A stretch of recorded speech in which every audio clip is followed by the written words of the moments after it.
All right, good evening, everyone. Welcome to the January 4th, 2021 meeting of the Transportation Policy and Planning Board. We appear to have a quorum.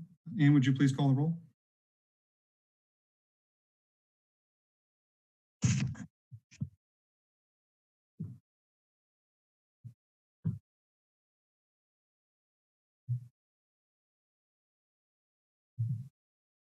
Grant Foster.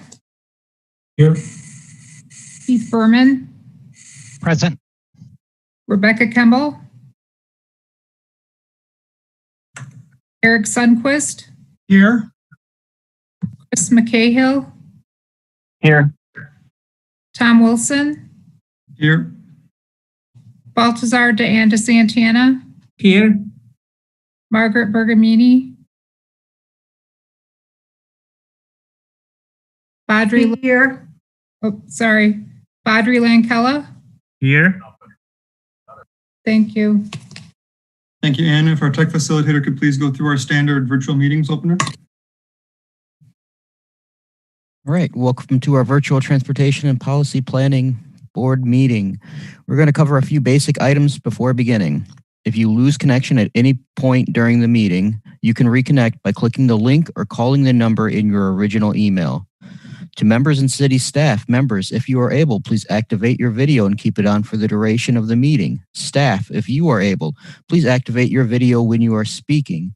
Staff and committee will have muting and unmuting controls. Use the raise hand feature when you'd like to be recognized to speak. Ask questions or request a roll call vote. During any roll call, all panelists will be unmuted briefly. Staff, click raise hand when you are asked a question. The chair will do their best to call on committee members in the order in which their hands are raised. Lowering your hand will take you out of the queue. Members of the public who have registered to speak, the name you entered in Zoom must match the name you enter in registration. You will remain muted until called upon. The clerk will tell you when your time is up. After speaking, a member of the body may ask you a question. If you need to share documentation with the board, please send it to the email listed in today's agenda. Chair, the floor is yours.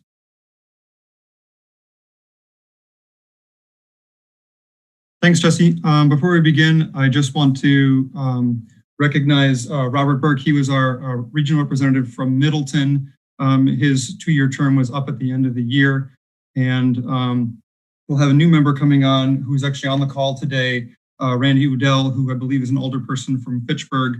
I believe Randy is slated to be approved by the Common Council tomorrow. So he will not be able to vote tonight, but unless there's objection from members of the board, I think it'd be appropriate for him to ask questions and to give feedback when it's requested if he would like to do that.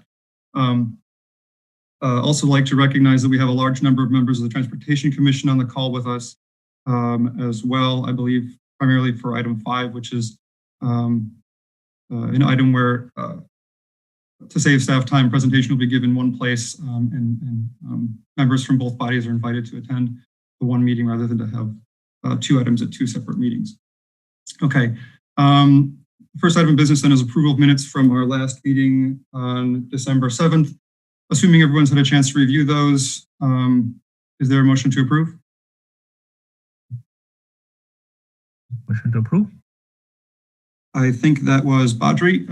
Is there a second? Go ahead and just use the hand raise feature.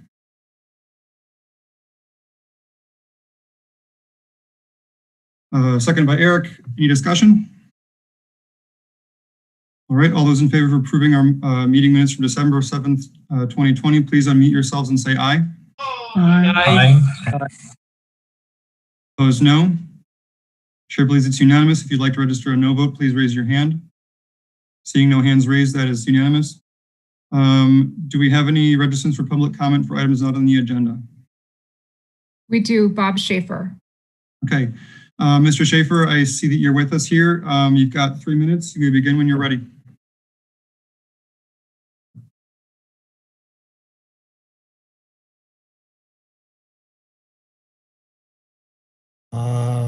Okay. Go ahead. Yep, yeah. You're on. Go ahead. Thank you. First of all, I want to recognize this board as the primary board for transportation options and discussions within the city of Madison. as such that I have brought to you before you the concept of exploring Transit X. I've done that several times, and Mr. Lynch has received information about that. I think that it's a failure of due process to at least examine and discuss this with the people that would know something about it. Does not include necessarily me, but that I think that to not even choose to explore this is not doing due justice to the system.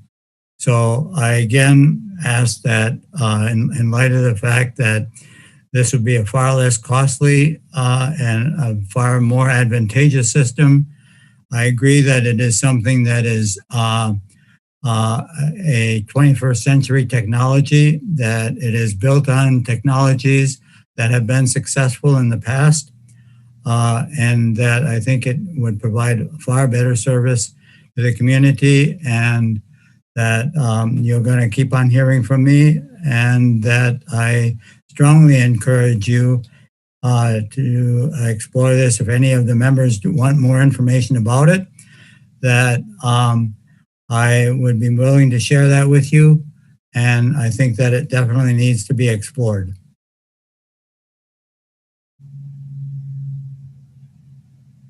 Thank you, Mr. Schaefer. Are there any questions for the speaker? Okay. Moving on then to disclosures and recusals. Are there any communications, disclosures, or recusals from members of the board? Seeing none, we'll move on to our first item for the evening. I'm sorry. Chair. Yes. Maybe a point for tech facilitators or something, but I'm not seeing a hand raise feature. So that could become a problem at some point. I'm not sure if it's something I did or something I'm missing. There we go. I see Badri's hand up. I see Elder Foster's hand. I don't have a hand either, so I don't know if you guys are doing it differently than in the past. No, it should be the same as before. There was a big update that was a forced update, and that may have changed something that this is the first meeting I've facilitated with this update, so they might have changed something or lost something and broke. I'll look into it. Someone mentioned today that there was an update and that should now be in the main bar. So mine hasn't updated it still where it always was, but maybe look in the main bar section and see if there's a new. Yeah, and that would be the lower bar. In a previous meeting earlier today, I did have it in that area, and I have no hand this time. So. Yes, I also do not have the hand. Maybe we'll have to use hands for this meeting. Raise your hand if you don't have the hand. I'll have to try to just see. I'll do a gallery view here, and you'll just have to bear with me as I search. And then if for some reason I start to move on, make sure you really wave or just unmute yourself and yell before we move on to the next item. All right. And then, of course, after the meeting, make sure everybody updates their Zoom. Okay, our first item for the evening then is Legistar 62948, authorizing the administrative approval and execution of documents granting, accepting, altering, or releasing certain easements or recorded property interests by the city. Hi, my name is Jenny Freeze. I work in the Office of Real Estate Services, and I'm here to speak about this agenda item. I do have a little paragraph prepared to read that I read at the Plan Commission, but I was just wondering if anybody had any questions first. They'd read the resolution.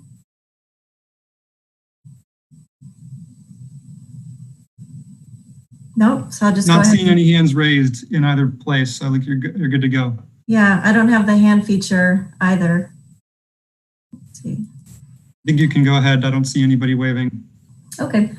Typically, every easement or change in landed interest that the city is a part of must go through the council approval process. Many of these are non-controversial easements that involve little to no expenditure or receipt of city funds or changes to the city's property interests, even if they are necessary to facilitate development or redevelopment. These easements or easement releases are almost always on the consent agendas and are approved without any debate debate, or discussion.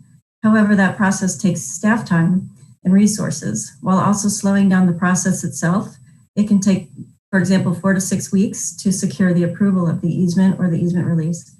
An example would be the granting of and or accepting of utility easements. And if during the review of the action it becomes apparent that the property right is of larger importance, it could still go through the normal council process. The proposed change here in procedure is only intended to resolve minor and non-controversial items.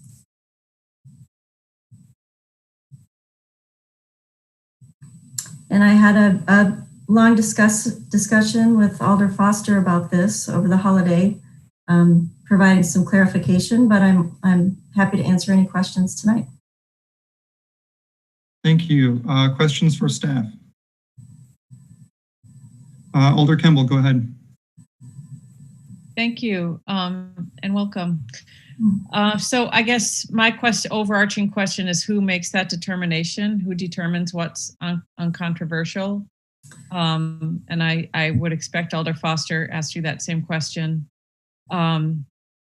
because we have had seemingly uncontroversial routine items come through that we've actually asked to request to be sent to this board, because it did, in fact, it might have seemed non-controversial to the people who live around that area, but it did impinge on our future transportation infrastructure plans. So just some clarity on that. Yeah, sure. I don't know if you're familiar with the Privilege in Streets process, but that review process could be a mechanism that's used just to involve multiple agencies that have multiple interests in the whatever particular property is affected. And then beyond that, if, for example, the property is a park or a water utility property or stormwater engineering property, then those particular departments would be involved. And then on top of that, the area alder would also be involved. But I imagine the area alder would have, no more or less involvement that they do right now. However, they would just be in front of it, and they would be able to make that determination if they felt it needed to go to council.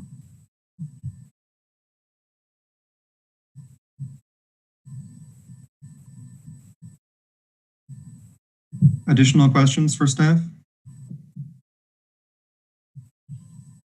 I'm not seeing any hands raised, so if you're trying to get my attention, I'm not seeing you. All right, seeing none, is there a motion?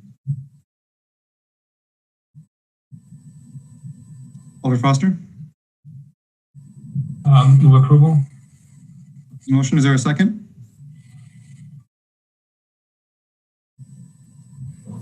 I see Eric Sundquist. Is that a second? Excellent. Discussion? Alder Foster, go ahead.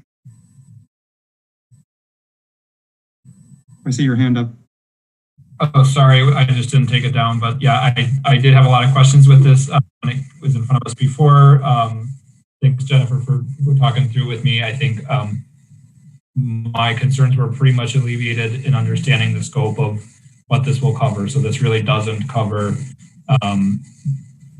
it doesn't really cover anything that's happening within the right of way. Essentially, these are really more kind of administrative things that really wouldn't impact what's going on in the right of way. So I think as far as transportation related issues go, I don't have any concerns with this at this point.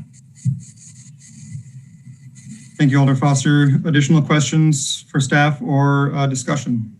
Margaret, go ahead.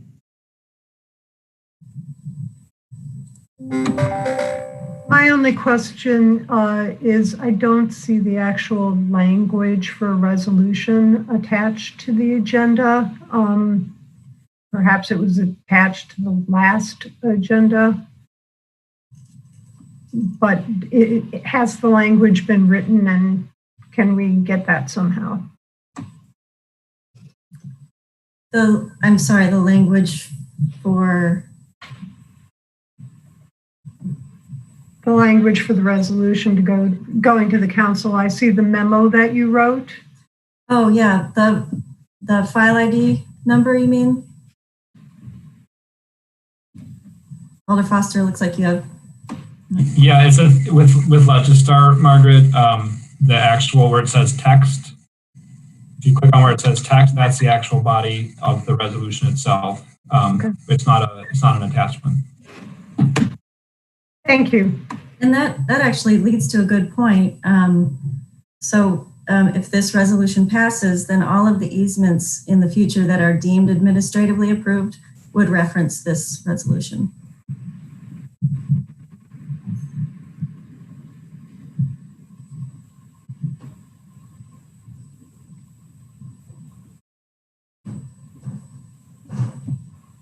I see your hand still up, Margaret. Are you good to go? Yeah, I'm good to go. Thanks. Excellent. Any further questions or discussion on this item? All right, seeing none. So on the item of, recommending authorizing the administrative approval and execution of documents granting, accepting, altering, or releasing certain easements or recorded property interests by the city. All those in favor of recommendation, please unmute yourselves and say aye. Aye. Aye. Aye.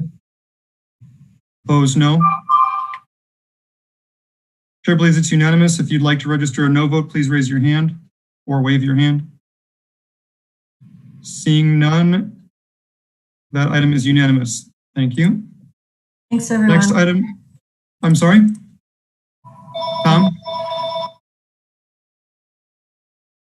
I just was waving thank you to Jenny for showing up. So now that my wave has two meanings, I'll have to be more restrictive.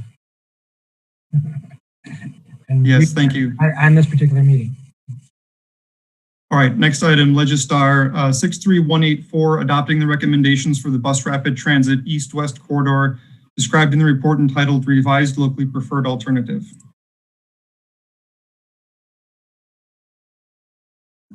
Thank you. I'm Mike Chekvala. As you probably know, I work in the Transportation Department. I'm going to share my screen here.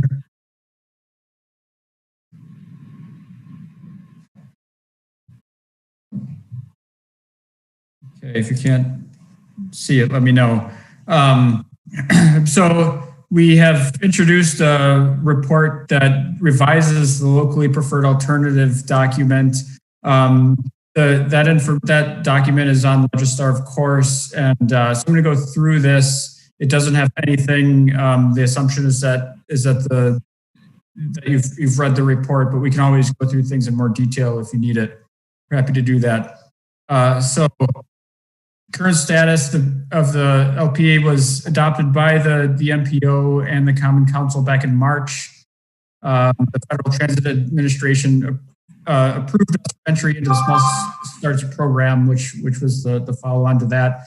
And so since then, we've been doing ongoing planning and design, which has resulted in a few things being changed. So this is a quick overview of what was adopted back in March: 15.5-mile BRT system east-west, 27 stations, service from 5 a.m. to midnight weekdays and 7 to 11 on weekends, bus every 5 to 15 minutes, and 83,000 residents within a half mile and 110,000 jobs. So this is the map which was adopted. The blue line is the east-west BRT corridor. There were some things that were kind of left for refinement and some changes to this map.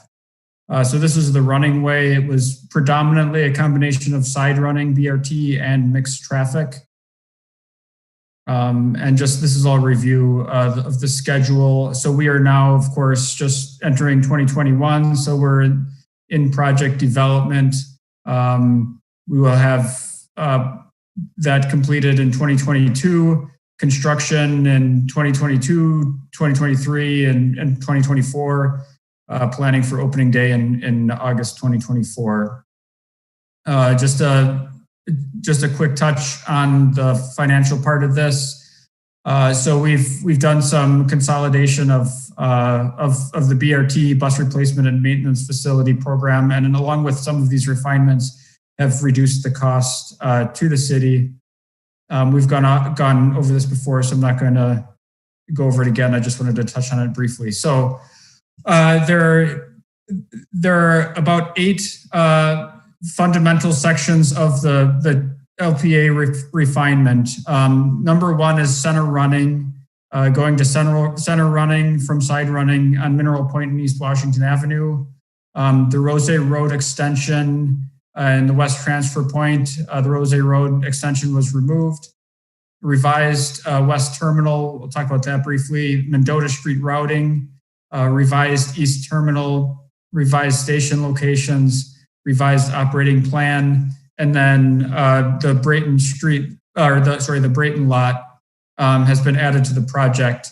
And so the focus of this presentation is on things that are new that have cropped up recently, and then also things that have been controversial. If you recall, I spoke on this topic back on the October meeting, so it's kind of an update to that. So this is a summary of the running way. The blue lines are center running in dedicated lanes. So we have center running on Mineral Point Road, and center running on Whitney Way, and then on the east side, center running on East Wash through the Isthmus from the Capitol Square to Wright Street. The green is in mixed traffic, and then the red is side running bus lanes. So the downtown area is pretty much unchanged. We have done outreach, general project informational meeting back in the fall, and then we had specific area meetings, Mineral Point Road area on the west side, Whitney Way and Hill Farms meetings, East Washington Avenue and the Isthmus, and then a specific Mendota Street meeting. We're going to kind of work from west to east here. So feedback on the west side, we heard support for center running and the Mineral Point side path. Strong concerns for removing left turns on Mineral Point Road, desire for safe crossings and slower speeds, primarily on Mineral Point Road, but also Whitney Way. Concern about parking loss on Whitney Way, concerns about capacity in the proposed traffic signal at Whitney Way and Sheboygan. Mixed support and opposition for the Junction Road terminal, and support for removing the West Transfer Point. Okay, so I've talked a little bit about the left turn restrictions on Mineral Point Road because we talked about that quite a bit. The rationale is it creates wider, more comfortable median stations, shortens the crossing distance, and prevents a zigzag bus movement. The decision does not need to be made with the LPA revision. However, we'd kind of like to have some direction. The working assumption is that all left turns will remain based on feedback. So the red circles are the stations where we had presented the option of removing left turns in order to provide wider, more comfortable stations and eliminate the bus zigzag. The working assumption is that, again, we'll maintain all of these left turns, but this is something that we could perhaps use some discussion, some direction on from the board, perhaps in the form of a motion tonight. This is the proposed cross section on Whitney Way. So the cross section kind of breaks at South Hill Drive, which is in between Regent Street and Mineral Point Road. South of South Hill Drive, the plan is to remove one of the general purpose travel lanes and install a buffered bike lane, and then BRT would be in mixed traffic. North of about South Hill Drive, the plan would be to convert the inner general purpose travel lane to bus only. And then we presented the option of removing parking and converting the outside lanes from a combined parking and bike lane to a buffered bike lane. So our recommendation is we did hear some feedback about the loss of parking. Our recommendation, working assumption at this point, is to proceed with that plan. Again, I think we'd perhaps like some direction in the form of board motion on this topic as well. The Whitney Way route. That's not the best title, but anyway. So the Rose Road extension here. The original plan was to come down Whitney Way, go up Rose Road, and then out Mineral Point Road. As we've said before, this extension between Tokay and Research Park ended up being very expensive. And so our goal is to adopt the LPA with this map having BRT go down to the west transfer point up and then going out on Mineral Point Road. We are investigating several alternatives to serve transfers to the west side with and without a west transfer point and Whitney Way routing. Whitney Way, both directions, has the advantage of it keeps the west transfer point. Sorry, let me just read that again. Whitney Way, both directions with west transfer point is assumed for the LPA because it keeps the options on the table and costs and ridership associated with the west transfer point in the BRT project. And the decision-making will be accomplished with the transit network plan in 2021. I'd like to move out to the far west side briefly. This is the originally planned terminal for the far west side. The bus would go out Mineral Point Road and then do this loop via Big Sky and High Point with a terminal down on the bottom of the loop there where it would stop and wait and charge. We're now also just looking at a second option where the line goes farther underneath the belt line and then terminates at this facility on Junction Road, which is actually a city-owned lot. And so that would be a piece of property that would be developed with parking, charging, and potentially some other routes could come in there and serve that area as well. So we're not making a decision with the LPA document. We don't have to today. We have the two options in the document, and we will we'll pursue both and look at the costs and advantages and feasibility of both options. Moving to the east side, we heard support for a center running on East Washington Avenue, concern about loss of the peak period bike lane, concern about impacts to the Mifflin Street Bike Boulevard, less concern about the left turn removals as we heard on the west side, no opposition to date regarding the Mendota Street routing. So the Brayton lot is, as you may know, it's a lot between Butler and Hancock on the south side of East Washington. It's currently a parking lot. So we have decided to include that lot in the project to be used for construction staging. And so the idea is that following the project, it could be developed into a transit supportive land use, but for now it would be used as construction staging for the project.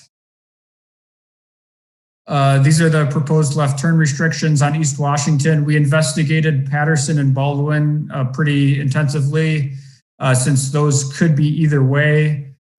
Fourth and Milwaukee and Melvin are a little bit more set. As you'll recall, on East Washington, we really don't have the option to maintain the left turns because the median is narrower than it is on Mineral Point Road. So on these stations, we do need to remove a left turn. Again, we talked to Alder Heck on the north side of East Washington, and we spent some time looking at the volumes and trade-offs for the removing the eastbound or westbound left turn at Patterson and Baldwin, and this is our recommendation at this point. The terminal on the east end looks like this. So originally we were going into the Easttown Mall and terminating at our existing bus stop in the interior of the parking lot. The plan now recommends the lighter blue line staying on East Washington and terminating at the East Springs Drive terminal and then turning around.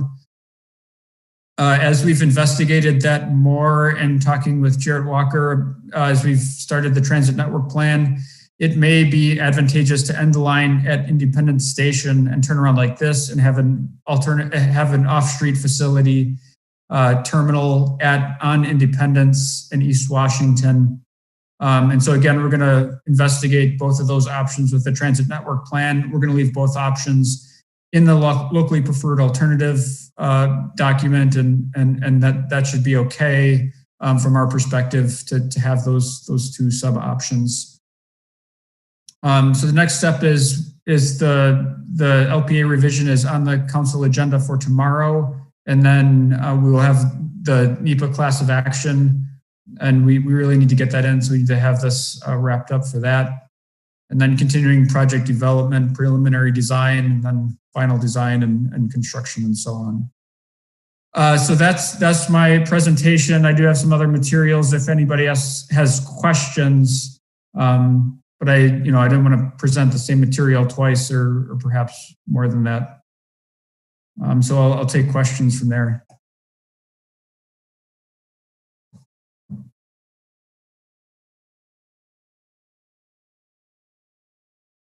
Brian, if I make a clarification. Go ahead, Tom.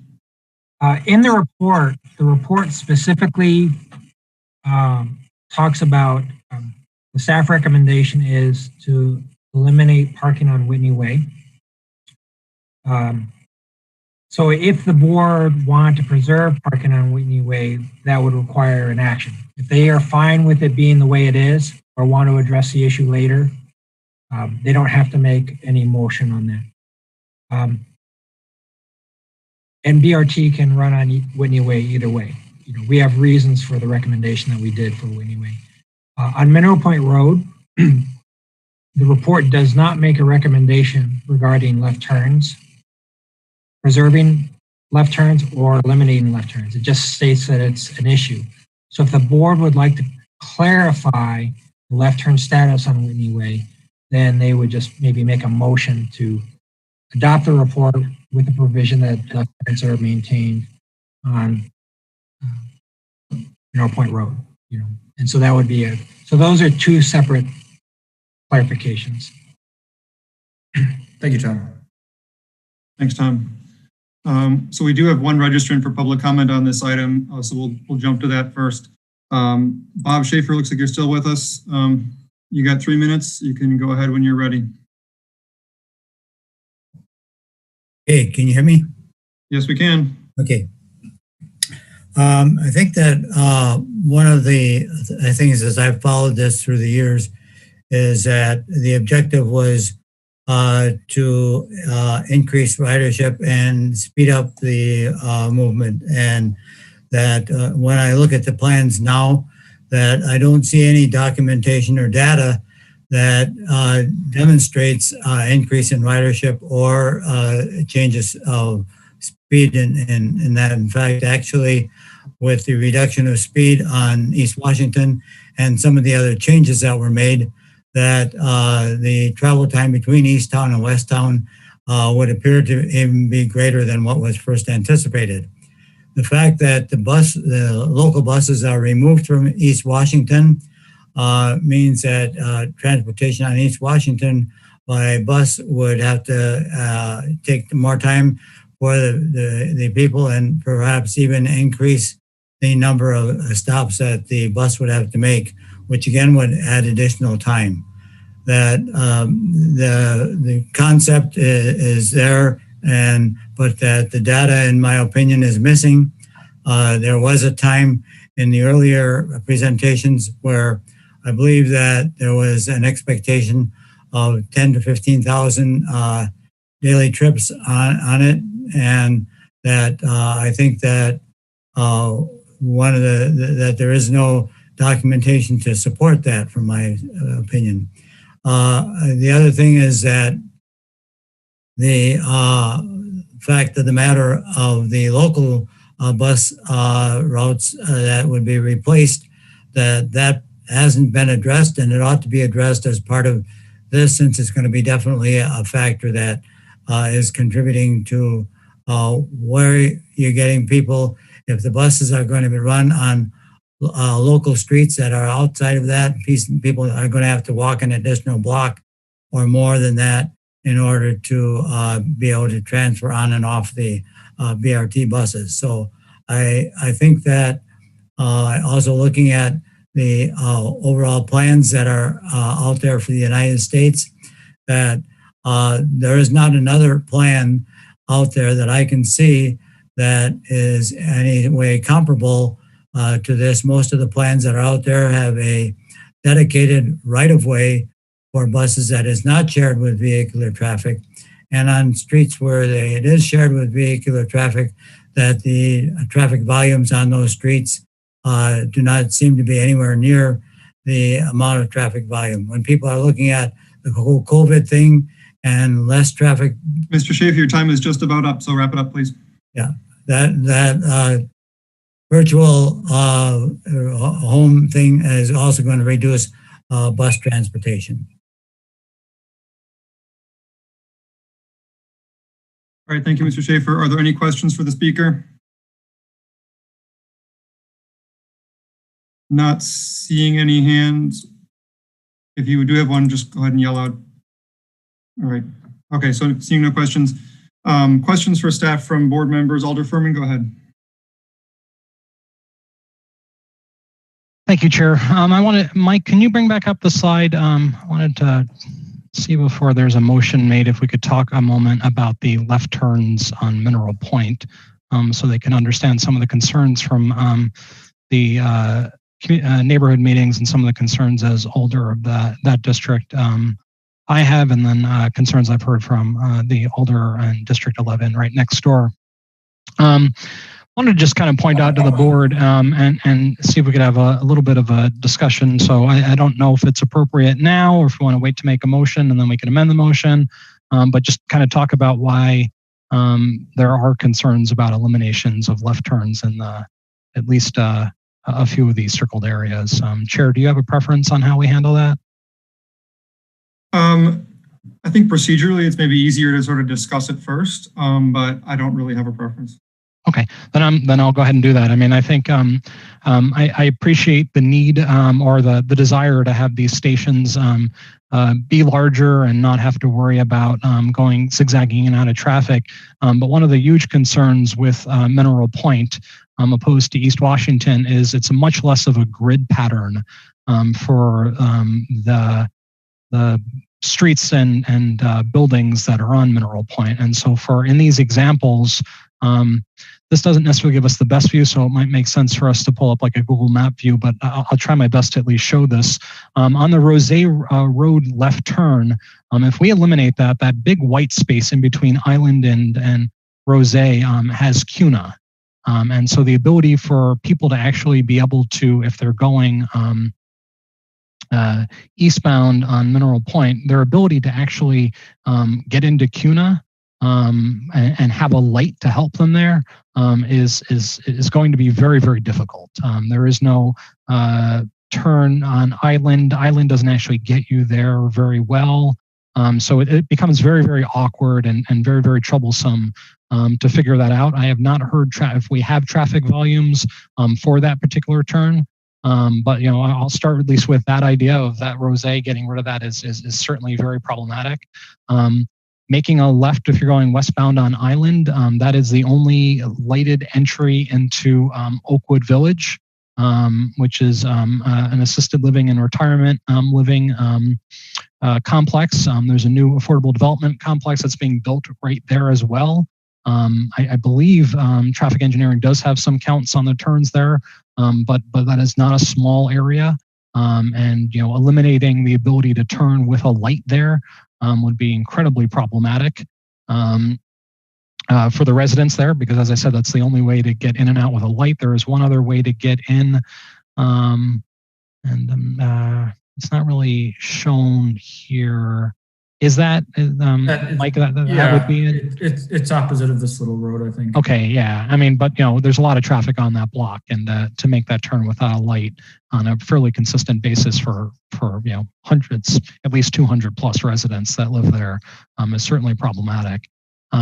Grand Canyon, I think I said to Tom Lynch that we could possibly explore, whether it's better signage, but if you did cut off people's ability to make a left when they're going westbound on Mineral Point to Grand Canyon, it does make getting the businesses there a lot more difficult. There is the ability on Yellowstone, which I believe is that the other green arrow that's shown there, to do kind of a detour.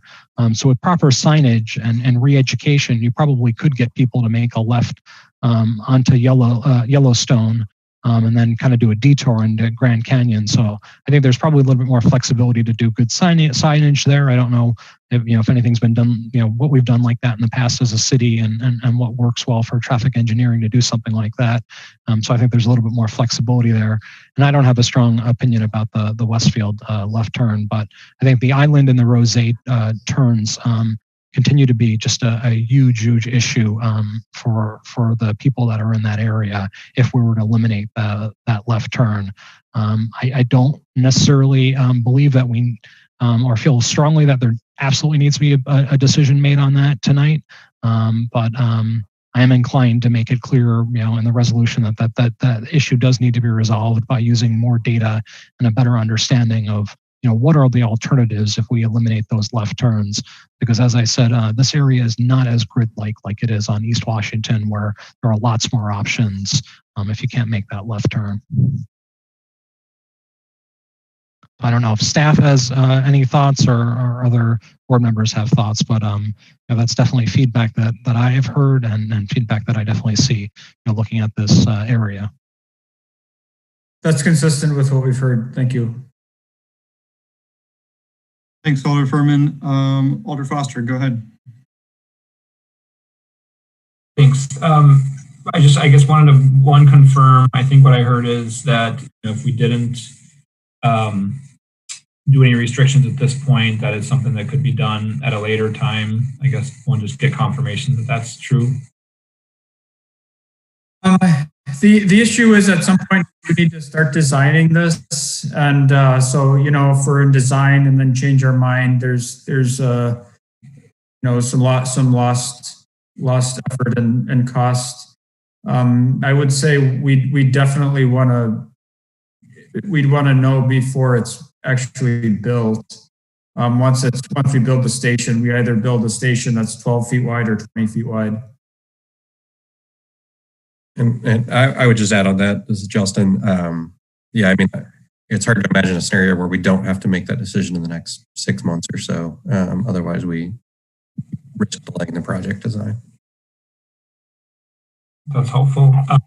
And then I guess my other question is, are these are the benefits that would be accrued to eliminating a left turn? Is that 25% benefit at each of these 4 locations? And could they, so I heard Alder Furman say that he didn't have strong feelings on the Westfield one. So if we eliminated the left turn there, for example, would that provide the benefits of 1 out of the 4, or do all of them need to be converted in order to realize the benefits? Yeah, I would say that's generally accurate. There's 4 here. So if you eliminated 1, you'd get 25% of the benefit. That said, I think there probably would be limited. The 25% is kind of a limited benefit. If all we could do is 1, we might suggest just having kind of a uniform design. If there were one that were very easy, I think we would push for that one. One thing with Westfield is that it could become more of a north-south street if that Westtown area is developed. But to answer your question, yeah, generally if we get 1 out of 4, we get 25% of the benefit. If we do 3 out of 4, we get 75% of the benefit. So I guess maybe just to press that point. So, 1, I'd be interested to hear again from Alder Furman, and then 2 from staff. If the motion were to maintain the left turns at 3 of those intersections, but recommend removing the left turn at Westfield, is that something that staff would recommend, or would you say, just leave it and don't restrict any of them? I would say that useful motion would be about it and just don't restrict any of them, or just leave it open and let us look at it more. Or if if you say, don't take away this one, that would help. If you don't, let's say for example, you're not field, tell us, list the 3 and say, don't remove these left turns. Or if you not remove any left turns, just tell us without, make the motion to be with no left turn removals on Mineral Point Road or something like that. And just to confirm with that, I do think just for consistency for our bus drivers, it wouldn't really make sense to just not do one of them. I think if we were going to keep the lefts at 3 out of the 4, we would just keep the lefts at all of them, just for the consistency for our drivers. That's helpful. And then in that scenario, I think I heard Alder Furman say that potentially with the Grand Canyon one, with some more work and signage, et cetera, so same question, if it's now 50-50, what would your recommendation be if we said, no, we want to maintain lefts at Rose and Island, but not the other two? What's your recommendation?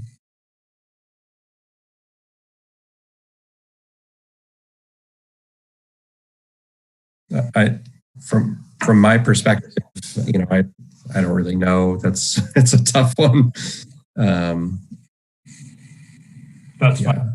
I won't press you. That's a good enough answer. Thank you. Yeah, I think the big takeaway for us is if the desire of the board were for us to just forget the whole thing on all of them, that would be nice to know. If it's something that we should keep investigating, then that would be what we'd normally do. Just I guess to recap for a moment again, the advantages to removing the lefts are we get a wider station that accommodates more people. I'm not terribly concerned about the capacity of the stations on Mineral Point Road, even at a 12-foot width. And so that one, it still would be more comfortable for those who are using it. Crossing distance is shortened. The zigzag bus movement that Mike is talking about, basically as the bus pulls into the station, it has to the narrower station to accommodate the lefts. The bus has to merge to the left to the station and then pull back out, merge into the right lane at traffic speeds. That is less of a concern as long as the bus is stopping at every station. But if there are scenarios in which there's nobody waiting at that station, think late night, early morning, and the bus continues through without stopping, potentially, that the speed with which the bus does that movement could be a little uncomfortable for those riders.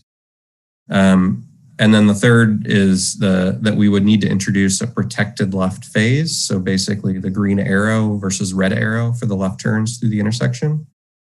And the bus would have to wait for that turn phase. So that turn phase, could be most likely these volumes are small. And so the turn phase is probably going to be 10 to 15 seconds. And so the bus would have to wait an extra 10 seconds in the event that that it hits the signal at exactly the wrong time, and those signals are only activated when there's actually a car waiting there to turn. So, maybe let's say there's a 25 to 50% chance that the bus actually has to wait for that signal, which lasts maybe 15 seconds. So they are small benefits, but they are real benefits. But they're pretty small. I know Margaret needs to leave soon, I believe. So she has her hand up. I'm going to let her go next. Go ahead, Margaret. Thank you. A quick question, and apologies if this was covered in other meetings, but do we have good data on collisions, particularly at Grand Canyon and Mineral Point, and collisions involving left-hand turns? We do have crash data. I don't have it available with me. I don't have a diagram or anything. I guess the underlying question is what positive or negative impact eliminating these left-hand turns would have for traffic safety aside from the buses. Simply my experience on that road which has a 40-mile-an-hour speed limit at this point anyway. They're very different kinds of left-hand turns. For example, the turn on Grand Canyon, is a turn to a feeder street. It's used very frequently, whereas, Island Drive much, much less frequently, but has in a different context with Oakwood being proximate to it. So when I look at that, when I look at this, those are the things that jump to mind and that I've been struggling with since I've seen this.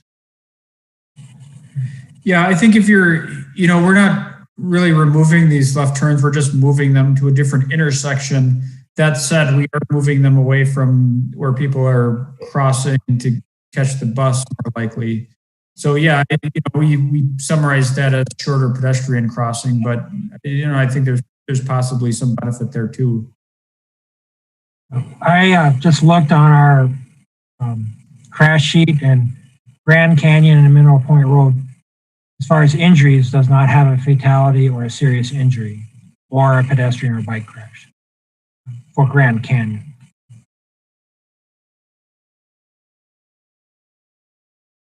Over what period of time, just out of curiosity? That's 2015 to 2019.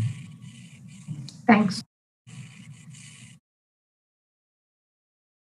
Thanks, Margaret. Alder Furman, you're up next. Go ahead.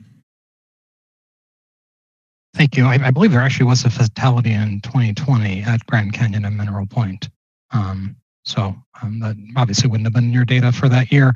I appreciate knowing that you guys would like to be consistent. I do want to point out, meaning if we're doing 3 out of 4, restricting turns only at 1 and not 4, you might as well just not restrict them at any. I want to point out when it comes to Westfield, 2 things. One, that is not my district, but I do think if you look at the patterns of being able to get in the mall, there are lots of ways to get into that mall, including Gammon, and so there are very large workarounds if there's not that turn at Westfield. So I am more comfortable, but I do think one of the things that I think is missing from this discussion is more data on traffic volumes, et cetera. I know some of that exists and some of it doesn't. But I will say from the get-go, for me, and this is what I'd like to make a motion on once we're done with people's hands in discussion. And I know Alder Martin has joined us on both Island and Rose. I don't think there's any scenario where eliminating that left turn works out for the developments that rely on that. There aren't workarounds that are safe. But I would like to see some more data for Grand Canyon and Westfield. And so my suggestion in a little bit after more discussion, and I know Alder Martin has some thoughts about like the Whitney Way parking, for example, would be that we, make a determination on 50%, saying, no to Island and Rose, but ask for more data on Grand Canyon and Westfield and ask for that decision to come back to Transportation Policy Planning Board, as soon as staff could put together a list about volume, whatever they have. And obviously I know in COVID traffic volume, if they tried to do new counts, it may not be good enough, but at least we can get an idea. And obviously I know Tom has looked up some random crash data, but I don't know what that looks like for Westfield either. So that's what I'm thinking is probably a 50-50 type thing, with the idea that we determine 50% of that this evening, and then the other 50% that we ask for some more details and a follow-up by Transportation Policy Planning Board. So based on the feedback, I just wanted to share that's kind of where my mind is going. Thank you. Thanks, Alder Furman. Tom, go ahead. The data collection will be difficult in this year. The traffic volumes are we're really not even collecting them this year because it's so spotty, particularly turning movements. You think about all the employers that are working from home. So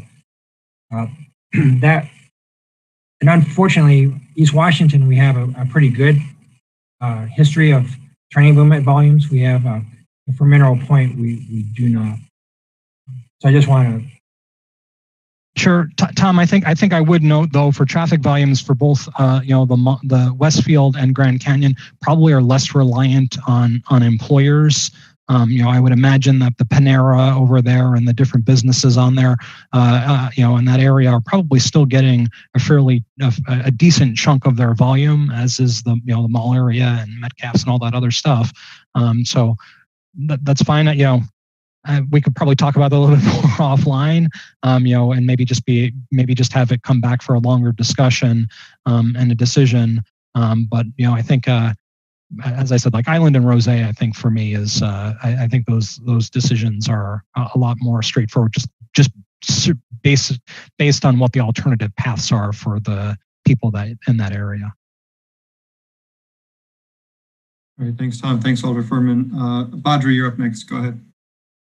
So Mike, I remember seeing previous presentations on Mineral Point where you had the bus stops after the intersections. And I like that idea. That way we can keep all of the left turns and also cover the middle things, right? Is that completely out of the picture now? Is it no longer in the plans? Well, the proposal is to go from side running to center running. So if with center running, you would have one station on one side or the other of the intersection. No, in the center running though, I thought I saw a plan where you could actually have it after the intersection, the bus stop after the intersection. Yeah, there is a concept where you can have two stations, one on each side of the intersection. However, I think we would recommend instead just doing the left turn, doing the diagram that I've shown here. I don't think we presented anything like that. Go back here. This is the design that we would recommend. I mean, the other option would be to put two station platforms, and the other one is over here. But I think this would be a lower cost, more straightforward design. So it's the cost that will prevent you having the bus stops after the intersection, because you'll have two stations, right? So each one is on the other side of both of them, not on the same side, same place. Yeah, both of them would be on one side of the intersection.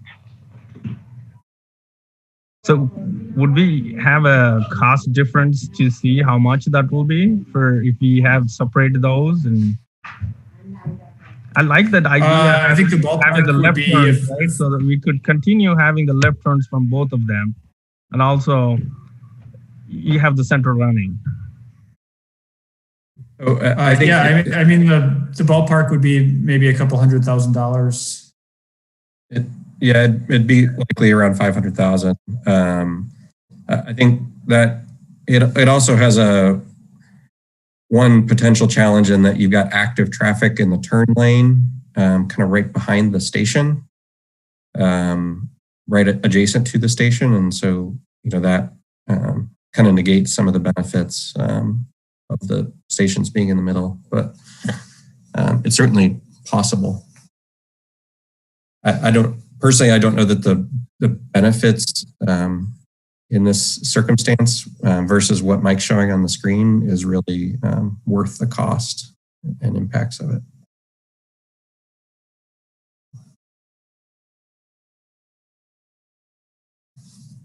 Did I take care of your question, Badri? Right. Yep. Thank you. Great. Margaret, you're up next then. Go ahead.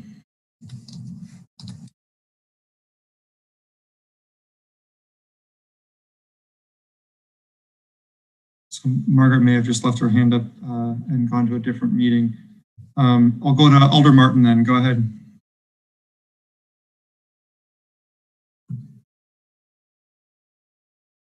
Thank you. Sorry for the delay. Got my Zoom fingers are not moving as fast as they were before the holidays. So thank you guys for discussing this project. This goes right through District 11 on the Whitney Way route. I've had some concerns expressed from folks that live around there on several things. I think that it was mentioned earlier that we need a little bit more discussion about the buffered bike lane.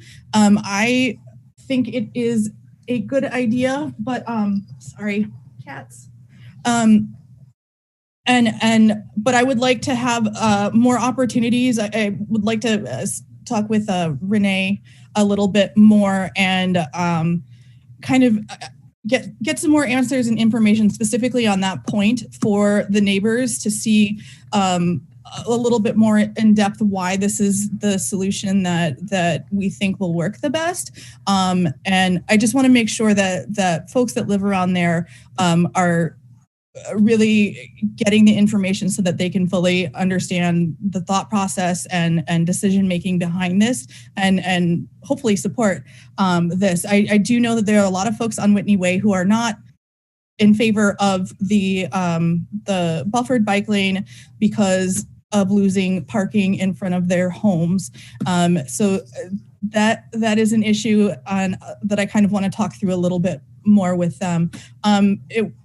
Regarding the left turns, I am in agreement that we need to keep the left turn access at Rose. I get emails even before all of this project requesting more like a left turn signal there from residents and folks that live there or on Rose or down that way. And I think that it will get, with all the developments that are going to be being built and worked in that area, I think that we're going to need to be able to maintain those left-hand turns so folks can get to their homes. As far as I'm kind of jumping around here because I'm looking at my notes. There were some concerns about Whitney Way as well for a couple of safety reasons. The intersection of South Hill and Whitney Way is kind of scary right now, and we've been trying to work on getting whether flashing lights, beacons, etc. And we just want to make sure that particular stop will also include perhaps more safety lights, et cetera, so to make that intersection safer for when folks are crossing to go to Garner Park or something similar. There's also some concerns about the stop at the bottom of the hill, Whitney Way, closer to University by the Old Middleton and Sheboygan. Because it's on a hill, I would be happy, or I would like to see a bit more or see more information about crashes as well for that particular area. I think that folks are concerned about if we do the center lane there, that with just one lane, especially in winter, the potentials for sliding through or sliding into other cars at that intersection could possibly go up. So any kind of information about the safety of that particular intersection or general area being at the bottom of a fairly large hill, I don't know if that's something that we have available now, or if folks could send me that later. Maybe. That's it. Go ahead, Tom. At Sheboygan and Whitney Way, which I think is what you're referring to, we do not have any auto crashes of severe injury or fatality. Okay. That's what we're kind of focusing on. So we do have one pedestrian, it looks like a pedestrian crash there. So somehow a pedestrian would hit at that intersection. And does cutting the general traffic lane to just one lane there, what are the thoughts on that in terms of safety? Like I'm thinking, especially the bottom of the hill in winter when things are slippery. Yeah, I think Alder Martin, you were referring to, or some other people were referring to having a signal there, a traffic signal there, worried about it. And that is a concern, and we'll evaluate it some more. I think that'll probably be a traffic engineering decision. It's not technically recommended in the report. Okay. We do have signals on hills like that throughout the city. Like right now at King's, I always use King Street to get home, right? And so King Street and Wilson Street, it's a similar situation. Maybe it'd be better if everything was flat, you know, but we do have signals at hills like that. But this particular report, I don't think specifically calls out that signal. We are proposing one, but we can look at that some more. Okay. And I guess a similar question about the Whitney Way and South Hill. If there's, I don't know if there's been, there's especially information about pedestrian versus car or bike. Yeah, so we don't have, again, right now I'm looking at our Vision Zero network that we're trying to develop, and we don't have a serious injury or a fatality at that intersection, and neither do we have recorded a pedestrian or bicycle. Okay. So that doesn't, there could be crashes there, but we do not have the crashes that we're focusing our time on. Okay. One other note too, there's no improvements as far as the BRT. There's no station or signal being put in there for the BRT project. Gotcha. Sorry. The concerns on Whitney Way, they've been brought up previously that people speed on Whitney Way quite a bit. And I know that the hope is that with this BRT and coming down to one lane that there would be less speeding. I'm not sure kind of how how to explain that in better words than me not struggling with words right now. And people are also concerned about the fact that it's a truck route, and does that affect any? You know, if there's only one lane, what kind of effect does that have on the fact that it's a truck route? Would it be moved? Go ahead, Tom. No, I don't think that the truck route would be. Sorry, somebody else. No, go ahead. I just saw Tom's hand up. Yeah, I'll follow Mike. Okay. Yeah, no, the truck route wouldn't be moved. The traffic volumes on Whitney Way are somewhere between about 16,000 and 18,000 cars a day. Which is pretty similar to comparable streets that are one lane most of the time, like Regent Street, Willie Street, or even might be a little more. So we're definitely in the range where we can accommodate the traffic volumes with one lane there. It is on the upper end of that range, but we're definitely in that range. And then, yeah, so we heard kind of both things. We heard concern about traffic volumes and the capacity with one lane street. But then we also heard the desire for slower speeds and traffic calming. So yeah, I mean, those two things are pretty much at odds with each other. Yeah. Sorry. Tom, did you have anything to add? Yeah, I think really, in essence, what we're doing is we're making Whitney Way a little bit less auto-dominated. You know, by taking one lane away from the autos, we're giving it to the buses, and the reduction in capacity should slow speeds. It's still a busy road. Those are high traffic volumes. We're taking away one lane from the cars to make it less about cars. The parking decision does not need to be made now. We are proposing buffered bike lanes just because there's no real good north-south, and the parking occupancy is about 2 to 3%, which is in fact I drove that last night just to see, and there were 5 cars in the parking lane, and there's about 234 spaces, so it's not well used.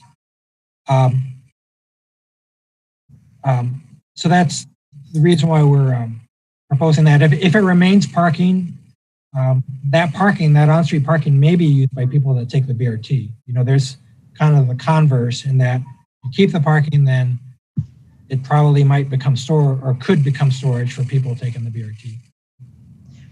Thank you. And I guess my last thing is to request if we can take that part and the buffered bike lanes and parking discussion and refer that later so we can continue discussion. So if the committee is inclined to make a motion to refer that particular part of this discussion, I would certainly appreciate it. Thank you. Thank you, Alder Martin. Eric Sundquist, you're up next. Go ahead. Yeah, so while we're on the west side, I guess I have questions on both the Mineral Point and the Whitney Way part. Mineral Point, if we don't restrict left turns the way staff had recommended, on some or all of these intersections, does the benefit of center running go away, and should we go back to side running? How much does, I just wonder if that's the case or not. No, I can answer that, Mike. I would say no, that there's still a lot of benefits to going center running. In fact, this configuration that would exist here on the point is the way that a lot of center running systems operate, including Indianapolis's. It's not a big detriment. It's still a dramatic improvement compared to being in the right side lane, conflicting with cars merging into your lane and stopping, and essentially stopping to make a right turn. And it's really a fairly minor inconvenience compared to the being in the curbside lanes.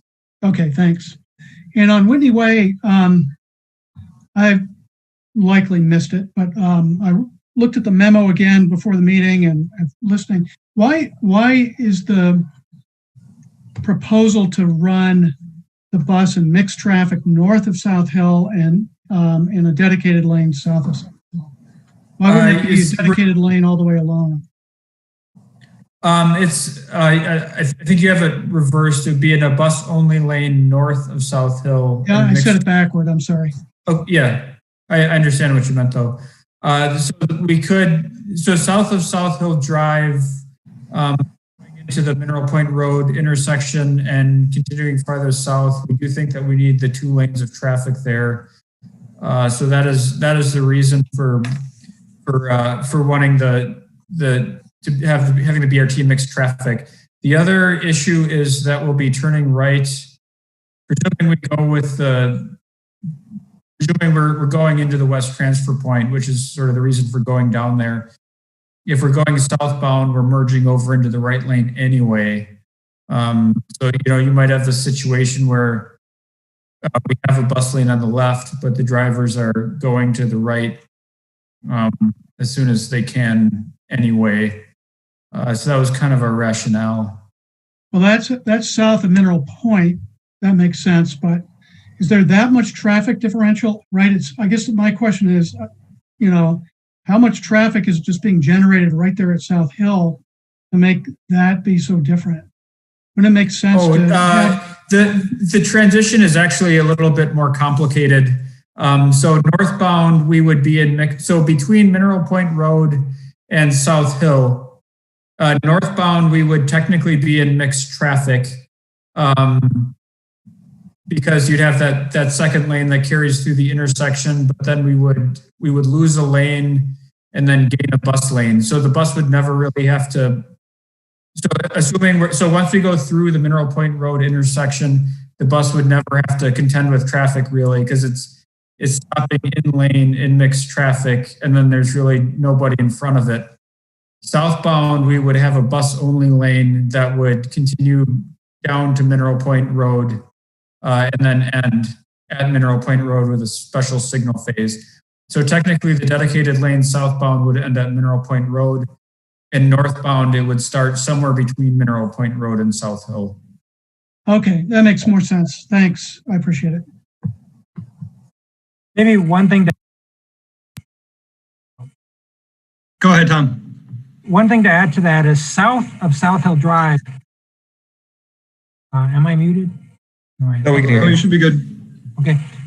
South of South Hill Drive, we have 3 travel lanes in both directions, and we do not have a bike facility. And so you know, it's important to get this north-south bike facility, and south of South Hill Drive, we don't even have any bike facility. So, you know, we're going basically from 3 lanes, and we're taking one of those lanes for the bikes, and then we're putting the remaining traffic in the 2 lanes and asking the BRT to share that. So there's a little bit of a bike component to that as well. Yeah, and the other issue that I failed to mention is we will have no stations on Whitney Way south of the Mineral Point Road intersection. So one of the benefits of having bus-only lanes is having kind of a space between the platform and the general purpose travel lanes. So if we don't have any stations, that benefit kind of goes away. But South Hill Drive is where the cross section changes today between 3 lanes and 2 lanes. And that's where it kind of changes from residential to office. And so that's, rather than explaining all that gory detail, we just use South Hill Drive as the divider.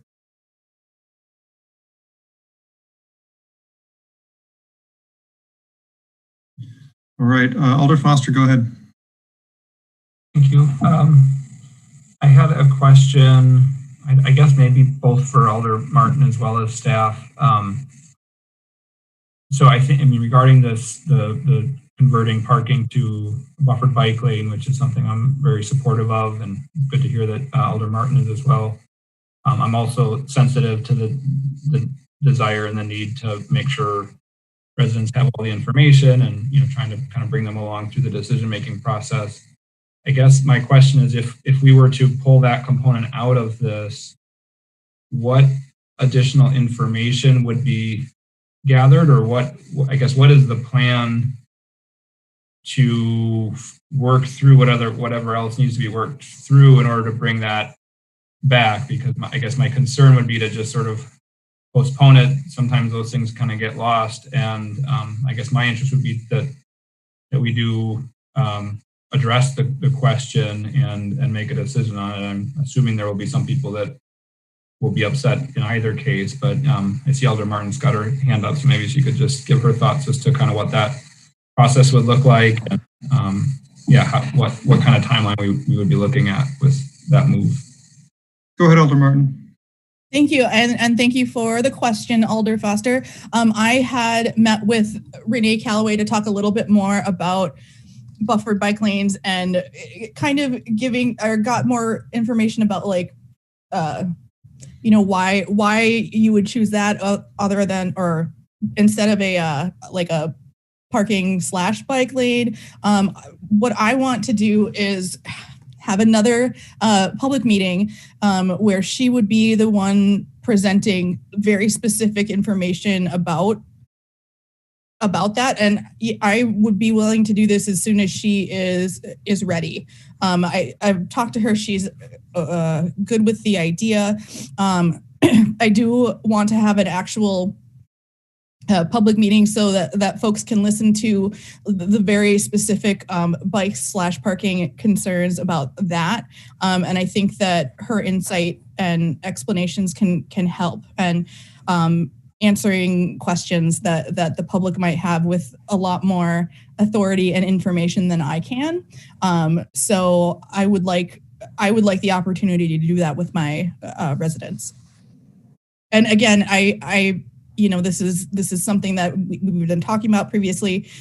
So I, want to do it as soon as we can.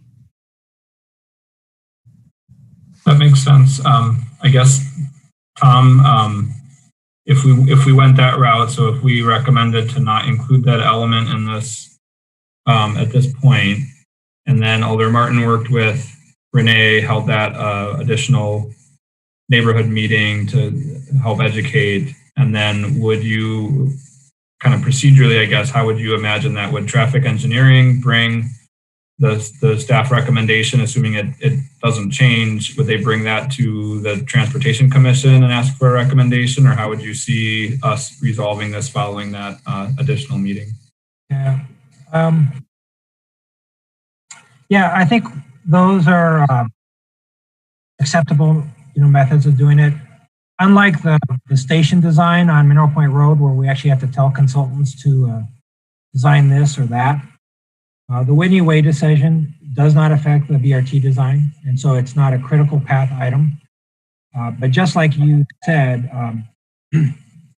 we don't want to get it lost. This is probably the last time we will touch Whitney Way for the next 20 years. And, do we want to live with the facility, the bike facilities the way they are right now for the next 20 years? I would venture to say, let's not. If we're going to touch it, let's touch it and fix it. So we could perhaps have another neighborhood meeting in February and bring it to the, it could be a TPP item or a TC item. I don't know. I haven't given that a lot of thought. Sometime in March. That, assuming that sort of happened in that way, that shouldn't cause any, obviously be a little bit more staff time for the meeting, et cetera. But other than that, everything would kind of work out as well as if we passed it tonight. Yeah, so yes. And so right now, as I mentioned,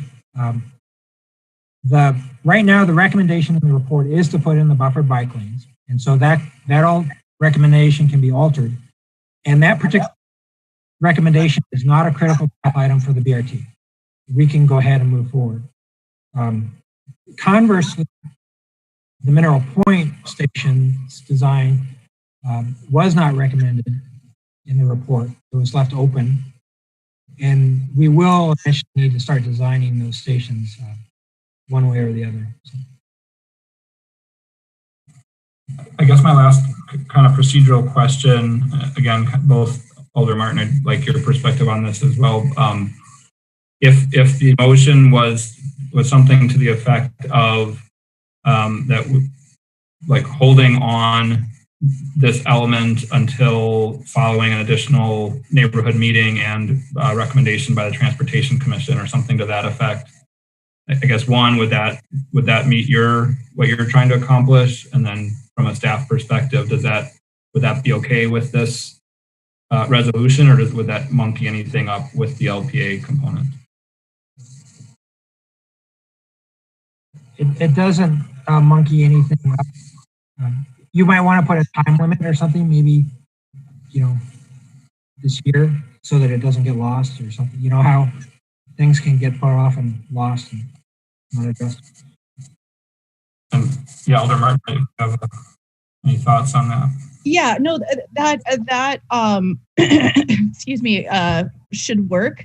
I just really want to make sure that, especially the folks that live on the street, have some more detailed information, and someone that is kind of an expert, or not kind of, who is an expert, able to answer questions in kind of a public meeting format. So, and I'd be fine also if there was like a time constraint on it. It is not my intention to hold this part up for long. And I do want to keep things moving as quickly as we can, because I share Director Lynch's thoughts about, we're not going to be doing much, if anything, to Whitney Way for a long time. Excuse me. So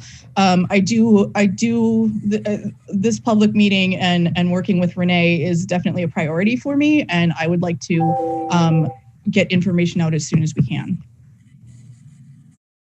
That sounds great to me. And then also, I think I would probably recommend that then after that meeting, bringing it to the Transportation Commission. I think they're really kind of used to these sorts of things, and that would be an additional opportunity following the public meeting, where residents that still wanted to have their voices heard in the actual decision making could also attend that meeting and sort of make their case for what they want. I think that's often really helpful with some of these more contentious geometry decisions. So I think that would work well. Thank you.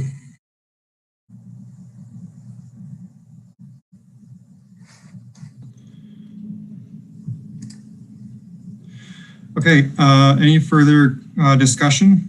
Or I guess I should say questions for staff, or I guess general discussion. We're kind of into that now.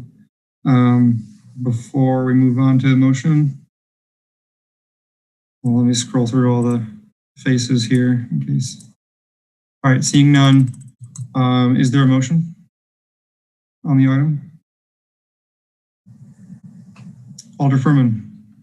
I'll go ahead and try to take a stab at it. And by the way, the hand, I don't know if everybody saw their email, but you can, on a Windows PC, hold down the Alt key and Y, and that does help you hold up the hand if you don't have the button. So I appreciate that shortcut that was emailed to us.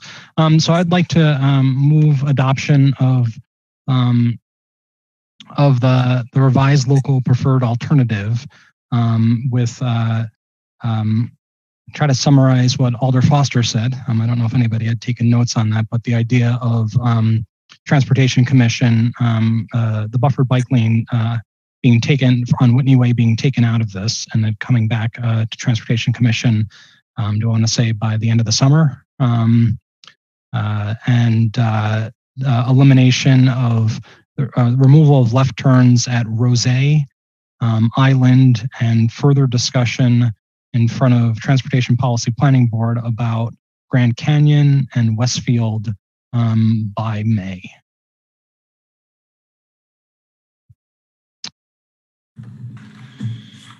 Okay, thank you, Alder Furman. Is there a second? It's like a second by Alder Foster. Alder Furman, did you want to speak to the motion? Sure, thank you. So we obviously had a good discussion and good questions. I think when it comes to Rose Road and Island, I don't see any workarounds to actually be able to eliminate those left turns. I think having some flexibility to have further discussion about Grand Canyon and Westfield is worth it because there is benefit in removing the left-hand lanes, and I don't think there was enough detail and information, and I promise I will work with staff on bringing that agenda item back here for a final determination about those two turns with plenty of time for construction, et cetera. And I think I just set the date for May. And then, I don't really have much to add other than what Alder Martin and Alder Foster have talked about when it comes to Whitney Way, which is, it certainly seems like we're headed down the right path for the buffered bike lanes. But now's not the time to be approving that and putting that in here, and it makes sense to move that over to Transportation Commission. So Alder Furman, I didn't hear the movement to Transportation Commission in the actual motion. Did you want that included in the motion?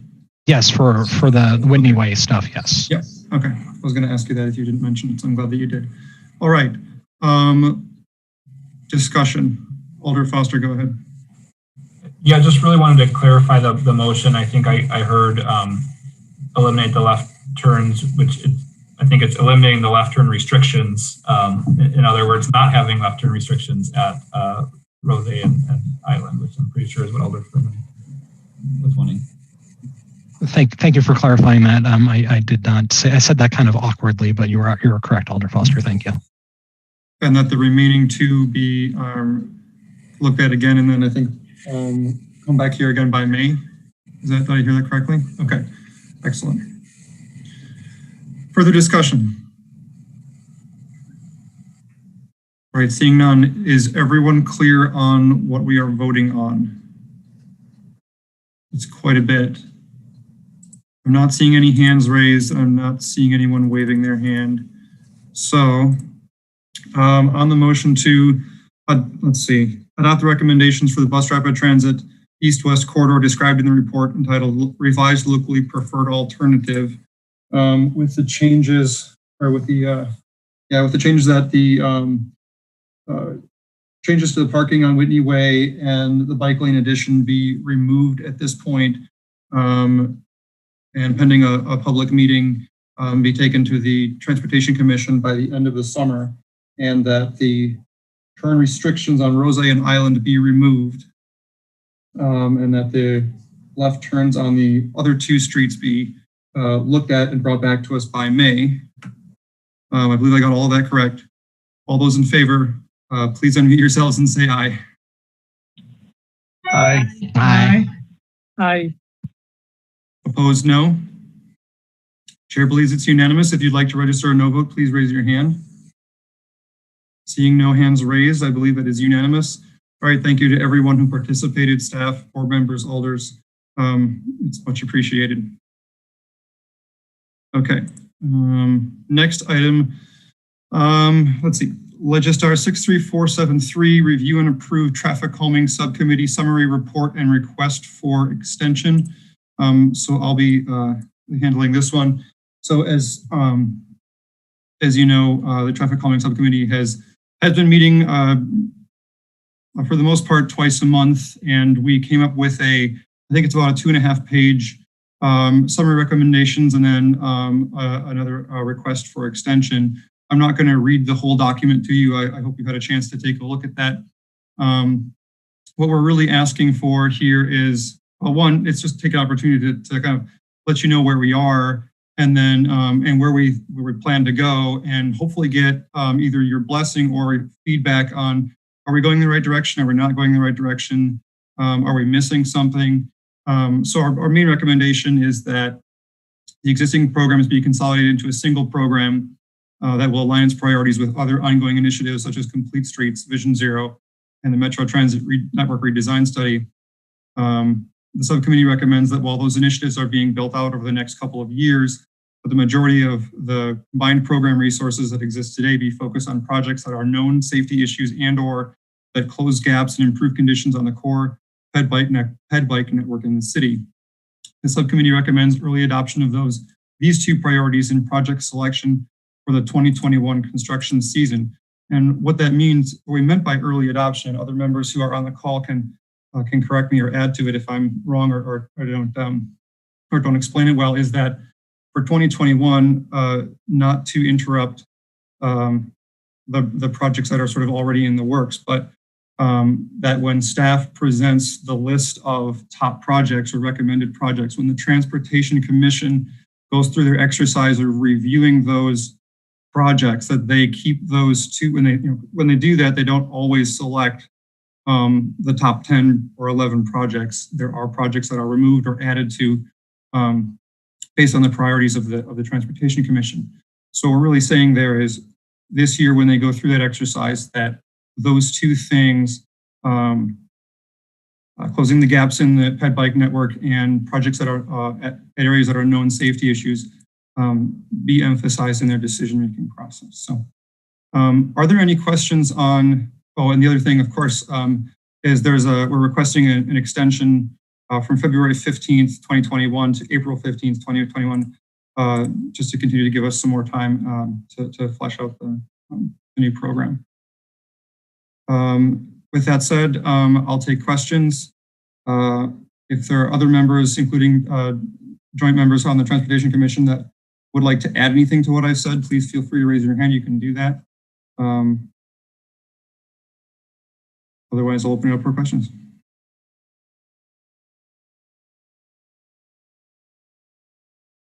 Seeing none, I would need I have a question. Sorry. Yeah, so I'm on some back and forth here between screens. Is that Chris? Yes. Okay, go ahead. I got the raise hand feature working, but apparently not. Could you just clarify what's included in existing programs? When it talks about consolidating existing programs? So there are, so I think, hope I get this right. There are three kind of primary programs. One is the, I think it's called Ped Bike Enhancement. One of them is Neighborhood Traffic Management Program, and then there's the Safe Routes to Schools. I think those are the names of sort of the three major programs. Consolidating those into one program. Does that make sense? That answers your question. Yes, I didn't see it written out anywhere, but that was my general understanding. Thanks. Alder Foster, go ahead.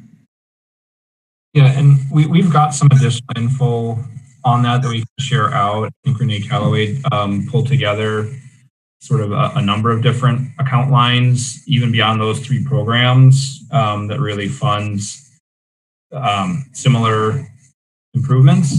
And so I think with our full report, we'll go into more detail about what those are. And even I think we're scheduled to have kind of a preliminary budget discussion in the next month or so here at TPPB. I think we can, it'd be a good time to talk through that as well here. It almost feels a little bit random in terms of where many of the accounts are in engineering. Some of them are in major streets. Some are in the bike programs. I think there's even a third like major area of engineering budget where these things are kept. And then there's like Vision Zero over in traffic engineering. So I think there's an opportunity to really review just on the accounting side of things, how we're allocating those dollars and what the advantages are to segregating them versus having them together where we can really leverage them kind of as one pot.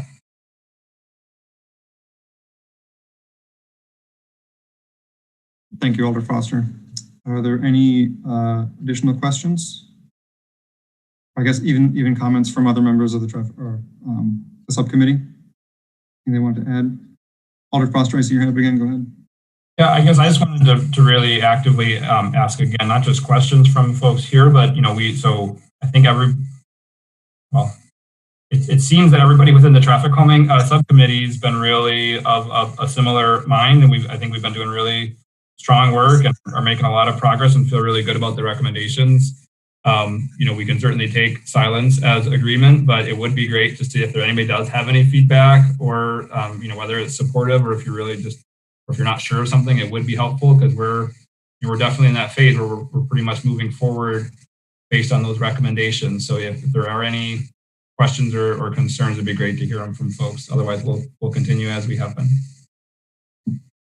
And of course, if you do come up with questions or concerns, you can always send them to us for the traffic calming subcommittee as well. All right, I guess is there a motion to approve the report and the extension? Alder Kimball has hand raised. Oh, I see there you go. Sorry, Alder Kimball, I wasn't looking at the faces. Go ahead, please. Yeah, I didn't, I couldn't get the shortcut to work either for the hand, so you get the hand. No questions or concerns, but just a ton of gratitude for the work you guys have done and the details. I mean, it's the details and the scope, the large scope of it, and wrangling that down to the details of the recommendations, of the provisional recommendations that we see before us today is just awesome. And really just a dedicated group of small people digging in and working on that. That's what it took. And that's what it takes, to make a lot of changes in city government. And I really, really, really appreciate all the effort and thought and work, sustained work you've put into it. So thank you. Yeah, thanks, Alder Campbell. And then, in addition to the subcommittee members, staff too, Renee Calloway, Tom Moore, and Patrick, they really have helped us, kind of get through some of this stuff, answer a lot of questions, done a lot of the digging for us, done a lot of the legwork to really get us the information that we need to actually have the discussions that have produced this. So, excellent. And is there a motion then to approve the report and the extension?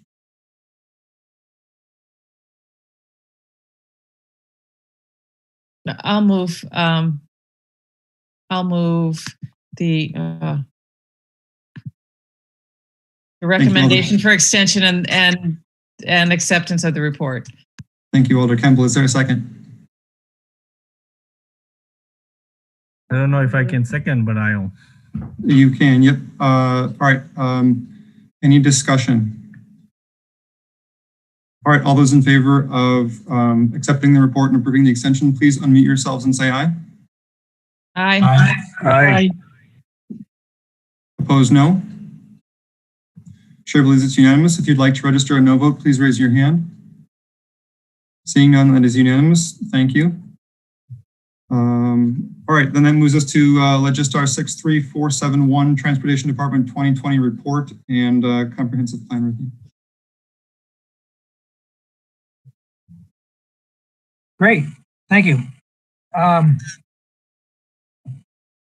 going to share my screen.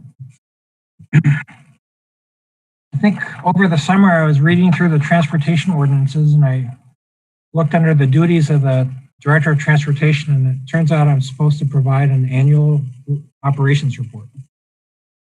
So it's just So I apologize for the last year where I did not.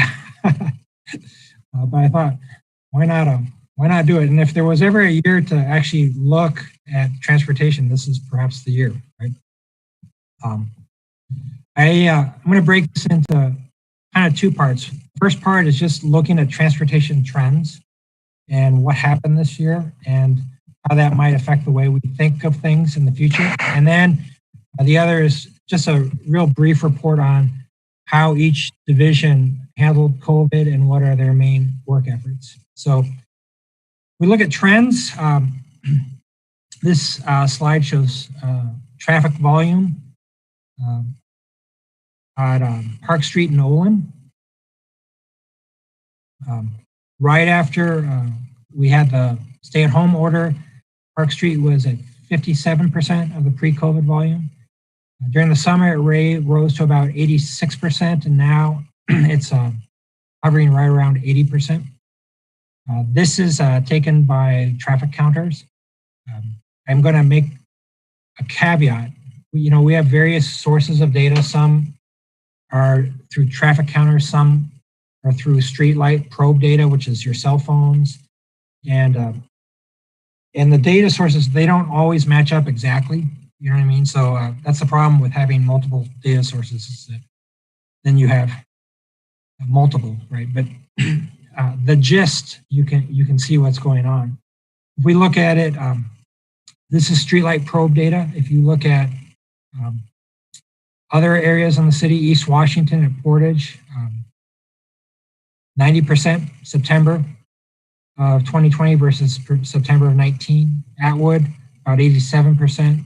Monroe at Edgewood, a little bit greater, perhaps 87, and then University at 88. Generally, I'm going to say that the traffic volumes on the east side of the city recovered a little bit quicker than the traffic volumes on the west side of the city. I'm unsure why that was. If we're to go, so right now we have traffic volumes that are generally 10 to 20% less than what we previously experienced. However, the biking volumes remained relatively consistent. This is the eco-total bike counter on the southwest path. And you can see that while there's a little bit of a dip, in this area right here, the bike counters are relatively consistent. If you go with some of the streetlight data provided by the MPO, supposedly Dane County biking increased considerably overall. This is some data that was presented by some UW students. I think Alder Furman, you just sent out a link to this yesterday, and I thought I would clip a graph out of it this morning. The orange represents 2019 and the blue represents 2020. On the left is the Capital City Trail, and on the right is Monroe. And so you can see, in 2019, you would see the commuting peaks, quite with the morning and the evening, whereas in 2020, you have relatively about the same volume, but it's more distributed, perhaps implying that people are doing this as a recreation thing rather than as a transportation thing, or just transportation hours are so flexible now that the 8 o'clock start time is not as much of a thing as it was in 2019. In our last meeting, we talked a considerable amount about vehicle miles traveled and how to meet our climate goals, one of the ways to do it is to reduce the vehicle miles traveled. This is national vehicle miles traveled as collected by the Fred economic data. And you can see the last time we had a recession, right around 2007-8, vehicle miles traveled really plateaued for almost 7 or 8 years. It was pretty substantial. But then in 14, all the way from 14 to 19, it began to rise again. COVID again caused it to dip considerably. It's probably right here. I might posit that it may not rise as quickly as it did after the 2008 recession, mostly because this is not so much an economic phenomenon as it is the way we do work phenomenon. This is a survey. This is, the Greater Madison MPO did a survey of employees and employers. Okay, and they had perhaps 30 questions. It's a very interesting report, and you can find it on their website. But one question that was given to business leaders, managers, and leaders, over 400, had to do with how will your employees work in the future. And if you look at that, almost 70% said more will work from home periodically. And then, 50% said they'll take steps to make it easier for employees to work from home. 25%, perhaps say 27% said more will work from home nearly full time. Others have said that they'll consider reducing the physical size of their workplace now that more people are working from home. And only 10% said nothing will change. So these are pretty dramatic statistics.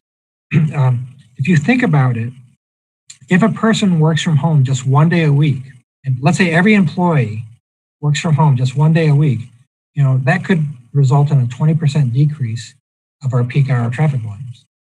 You see what I'm saying? Or if they begin to come in at 9:30 instead of 8 o'clock, that greatly affects our facilities as well. So the potential for this pandemic to fundamentally change the way we do transportation is pretty great.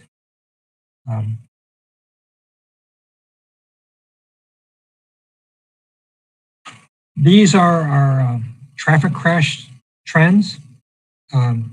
We actually, 18 and 19 were better years for us. In 2020, our crashes were higher. Now, this is not from the Wisconsin DOT data, but this is from the data that we collect from MPD. 15 fatalities as a result of 11 crashes.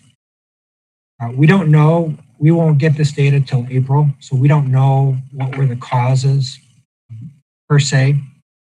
I think one posit would be, well, we are getting quite a few complaints of speeding, particularly on East Washington this year. And we actually have had radar guns out on East Washington, and we've clocked cars going over 100 miles an hour, so that, which is just unacceptable. So we asked the MPO to look at the streetlight data for East Washington in particular, because we received so many complaints regarding it. And this is the Brierley inbound. I chose to use a different graph than what was presented in the report just to show you a bit.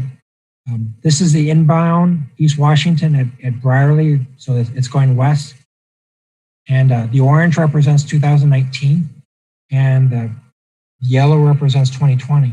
And so you can see in 2020, we have a greater proportion, much greater proportion going 20 to 25 than we did in 2019. And in 2019, we had a much greater proportion going 30 to, let's say, 45 than we did. So then I asked them, would you, could you give us the same graph, but just look at Friday evenings, because that's where we're getting, Friday and Saturday evenings are where we're getting some complaints. And I'm not sure if this is September, if they did it for September, but this is the Yahara River Bridge outbound on East Washington. And we pretty much got the same types of data. So we have a higher proportion, which is gray, doing 2020 than in 2019. 2019, we had more people going faster. So I don't know if we've really digested this yet. There are many more complaints on East Washington this year than there were last year, and perhaps that's because people are at home more, and so they notice it more. Or it could be perhaps there's more outliers and more nuisance traffic, where people are have altered their mufflers so that it's noisier. Just an interesting phenomenon. Transit trends. Though on the left is a graph that shows our October revenue hours and how we've had to reduce them. We're currently at about 73% with the system that we're running right now. Some of that's a result of the restructuring that was before the Transit Commission. I think it was in July, but then some of it has also been in response to some reductions from our partners, such as Verona. And then the October riders per revenue hour, we were at 33, I think, in 2019, and now we're closer to 9, I think, in 2020. That being said, I want to maybe clarify that while we have fewer revenue, maybe we're a little bit less than a third of our riders per revenue hour. Those riders are important. They are using transit because they don't have another avenue for transportation, and many of those could be first frontline workers, such as in our grocery stores as well as our hospitals. So while our ridership is lower, I'm going to say that the trips that they are making are just as important.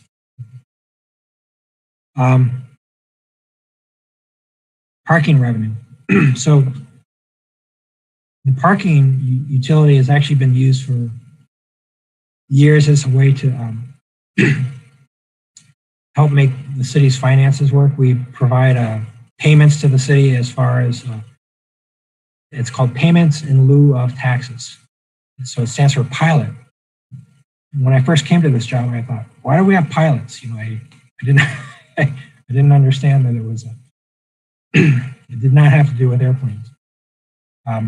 We also have been providing the funding for the parking enforcement officers. And then we also use these monies to replace our garages, for instance, the Wilson Street garage. Well, here you can, in 2020, you can see our anticipated revenue. And then you can also see where our expenses are. So instead of making money, the parking utility is now losing money and drawing down its reserve balances. So I personally was hoping that the parking utility would be a source of funding that could help maybe fund a portion of the BRT operating costs, operational costs. But really, it's going to take a little bit of time for the parking utility to recover. It's going to be slow, I believe. So now I'm going to go into each individual division. These are in the same order as that report. The traffic engineering code response. They posted shared use paths with physical spacing. They've modified the signal timing so that the pedestrian recall comes on automatically so you don't have to touch the buttons. A considerable number of staff protocols were put in place so that field staff did not have to go into the office to get their assignments. They could just go straight to their truck. And then the way the vehicles were allocated, people didn't have to share a truck. We did a fair number of shared streets. This is a picture of one on Atwood Avenue. I believe those were quite popular. They assisted with streeteries, and we'll talk about that a little bit later. And then also, there's a little bit of traffic control for speed reduction. So because of the high speeds on East Washington, in the fall, they started narrowing and reducing the lanes on East Washington on the weekends to try and decrease the amount of drag racing that seems to be going on. This is the Shared Streets program. The black represents things that were implemented and 2020. We would like to implement those again in 2021 because they were quite popular, and we would maybe like to add what's in the red and the purple. That's not necessarily a given. I think we have to work with our emergency responders because they do have thoughts on what are shared streets, and so we'll work with MPD and Madison Fire Department to see if we could expand the program, at least preserve it, but perhaps expand it in 2021. Traffic engineering efforts, even though this was a year of COVID, I felt like they made pretty substantial effort and progress in some of our strategic initiatives. The Vision Zero, it was initiated. Speeds were reduced on 9 miles streets. There are 4 standalone projects. We submitted an HSIP grant application to FHWA, which is Highway Safety Improvement Program. We received funding for one of our higher crash intersections. And we're working on a high injury crash network. Expanded the pedestrian and bike facilities, 12 streets and paths, installed 12 new rapid rectangular flashing beacons, and there continue to be distributed green pavement markings. And then radio communications, and I'm going to say that radio communications is perhaps maybe something that's overlooked within traffic engineering, but I can't tell you how important it is to the city.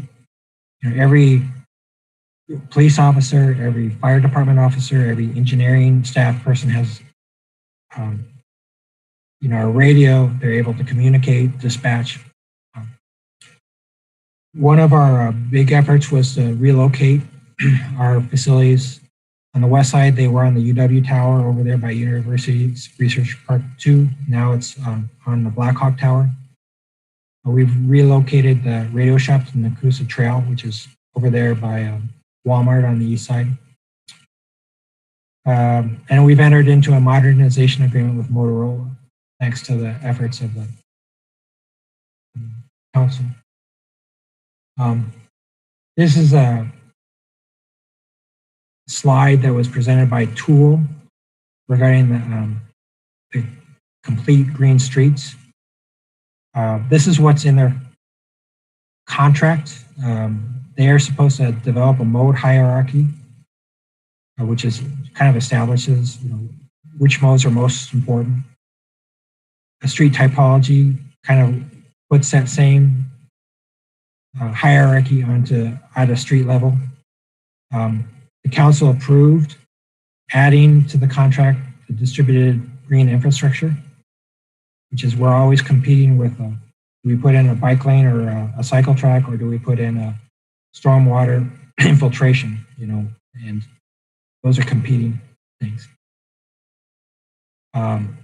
And this project will help us provide a decision-making process and tools. Right now, Tool is, they're still collecting data. I don't think we've gotten all of the data that they've requested yet to them.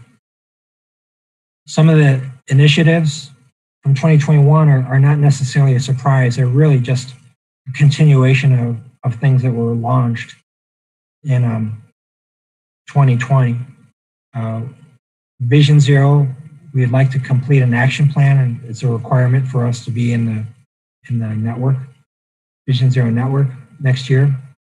We'd like to finalize a methodology for the high injury network, and then there will be the projects, individual projects. Integration of school crossing guards in the 2021 budget. All school crossing guards got moved from MPD to traffic engineering, and that's like a transfer of about 60 staff persons, and so that requires something, and then there's going to be some startup on that because depending on how MMSD decides to do with their spring school year. We'd like to pursue shared streets. It's not a given. We have to work that out with our enforcement and our emergency response. The complete green streets, again, modal hierarchy and typology. And then Tom, you mentioned the report of the committee, revise the neighborhood traffic management program and pedestrian bicycle enhancement program. So,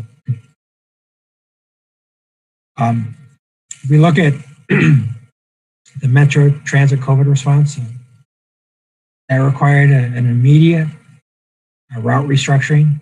I remember talking with Natalie Erdman, who was our interim director, and really inside of a week, they had to change the routes, reduce service, change to rear door entry, introduce fare, suspending fares and capacity limits, and that really had to happen right away. It was just amazing how quickly that became an issue. They instituted new bus cleaning protocols. At one point, I think we had, I think if Justin's still here, he can correct me, 23 people cleaning buses. I think now we're at 16, and I think we'll be down a little bit. But some people have said our buses have never been cleaner. You know, they are sparkling. We scheduled the buses so that only there's one driver per bus per day, and so ordinarily bus drivers, when they end their shift, another bus driver would come into that space, but now we've scheduled them so that they don't have to do that. And then Metro also installed a plexiglass interior separator to kind of shield the driver from passengers as they collect fares. Metro Transit efforts, as far as bus rapid transit, a considerable amount has been done on this. We have a revised and improved financial plan for it.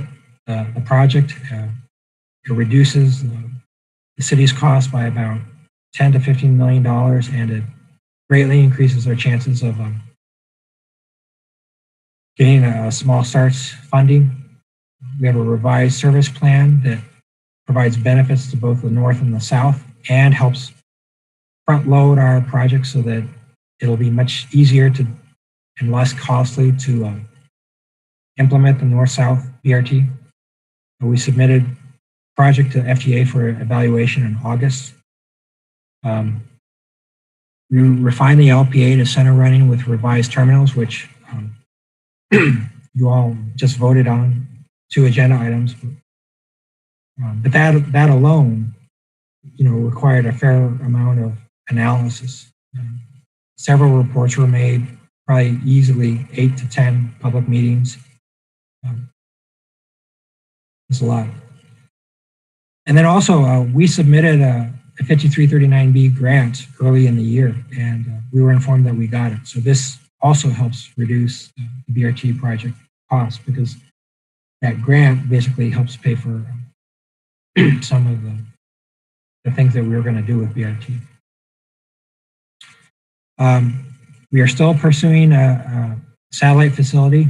We are working vigorously with the owners of Oscar Mayer. We are also investigating if there are other options out there. We initiated the transit network plan, and then there were considerable improvements to the 1101 East Washington facility. This is a picture of it. This year, I think, was HVAC. Something that we will continue to do, and this is actually in our comp plan, is to pursue a transit-oriented development overlay. We have this in our zoning ordinance, but it's never been used. It's called out in our comp plan. So we used an internship from Harvard to help develop some preliminary concepts. This is an example on the right of what they might look like. We also submitted for an FTA grant to help us with this, and we were notified probably about three weeks ago that we received a $300,000 grant to help us really leverage our BRT line to provide the greatest complementing land uses. The 2021 initiatives, the bus rapid transit. The number one priority for us will be to complete the NEPA document, and that's why the NEPA process often takes about 18 months, and we really need it to take about 12 months for us to get BRT going by 2024. The transit network plan and route modifications. We'll continue to work on the facilities, the satellite in 1101 East Washington. Technology upgrade.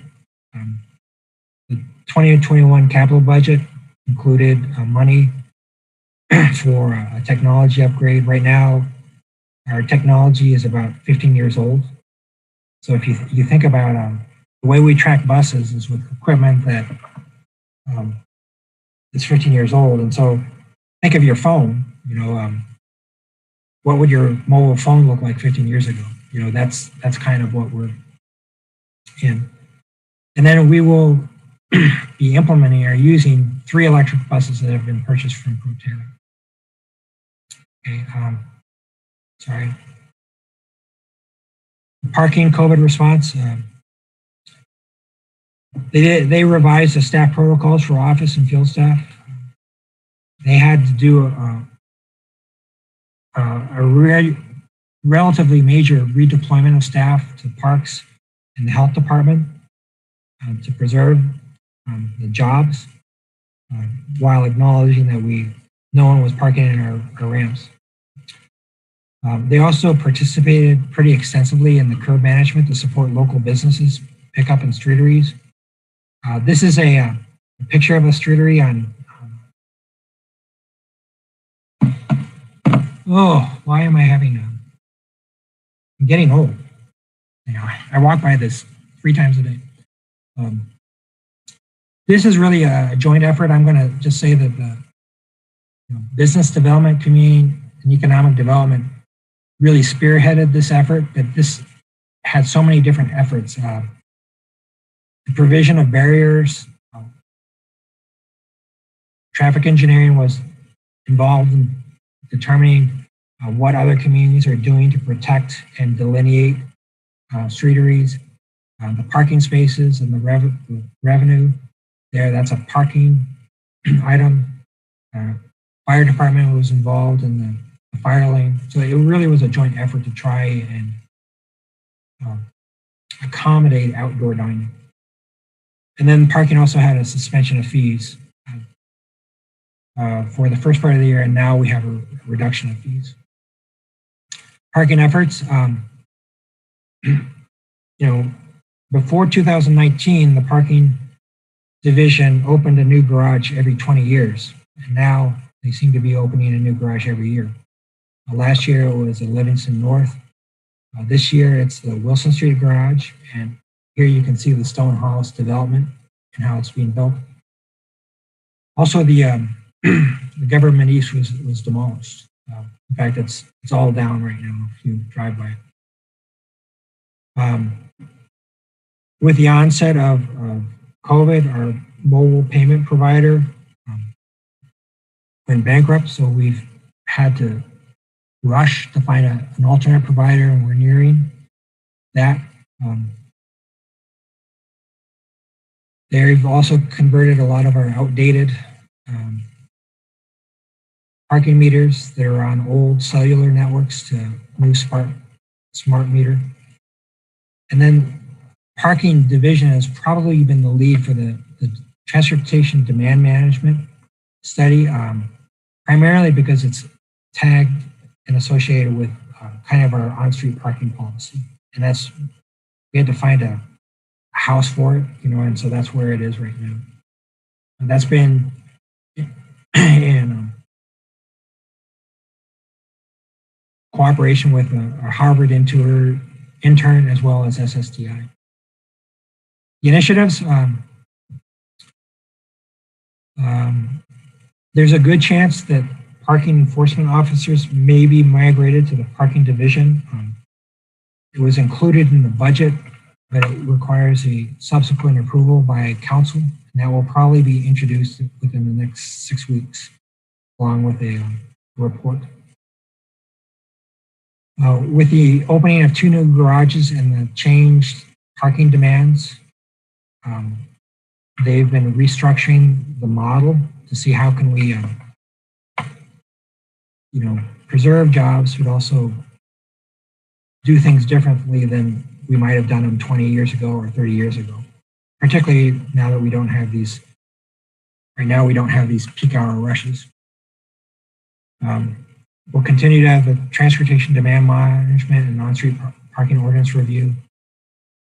And I think there is a decision, even though the parking utility funds reserve funds are quite low, we still will explore the joint development of the State Street Campus Garage with Intercity Bus Terminal.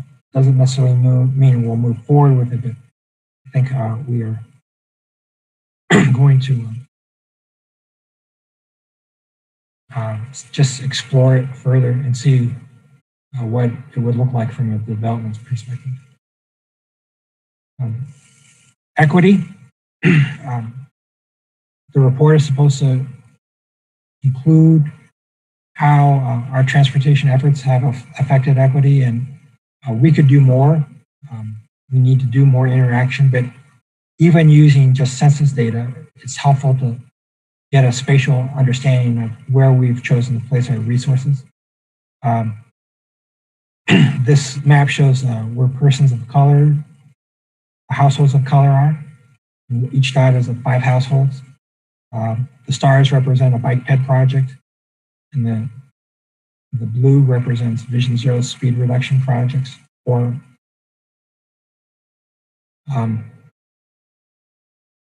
sorry, let me do this. This is the same graphic, except now we're using low income households. Spatially seeing where it is.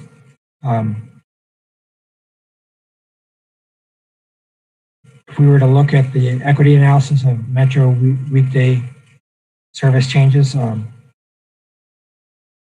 going to say that the Metro service changes probably have a greater effect on those who are transit reliant. This is the restoration plan, with the red being 15-minute, the blue being 60-minute, and the black being routes that existed with our service in 2019 but do not exist anymore. And so you can see there are areas of people of color, right, that have routes, black routes, that no longer are serving them. So it's kind of an unfortunate consequence of everything, really. This is the same type of graphic, except it uses dots to illustrate where those people are. I've shown this graphic probably twice before this in 2020, showing our work efforts. These are the 2020 work efforts. I think we made progress on our first priority. I think the COVID-19 response was pretty nimble. And I'm going to say that a lot of the second priority efforts really have been made marked progress as well. The third priority, we have not made as much progress on, and those will have to jump to 2021. I have not made this chart out for 2021, and so I probably will show that at some future meeting. And so that's the end of the report. I'm open to taking questions or comments or anything. Questions for Tom?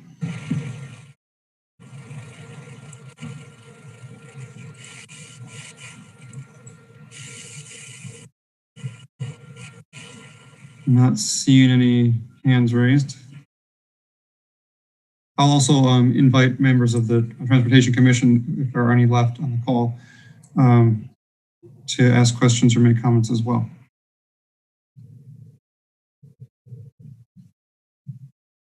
All right, I'm not seeing anything. So then we will, thanks, Tom.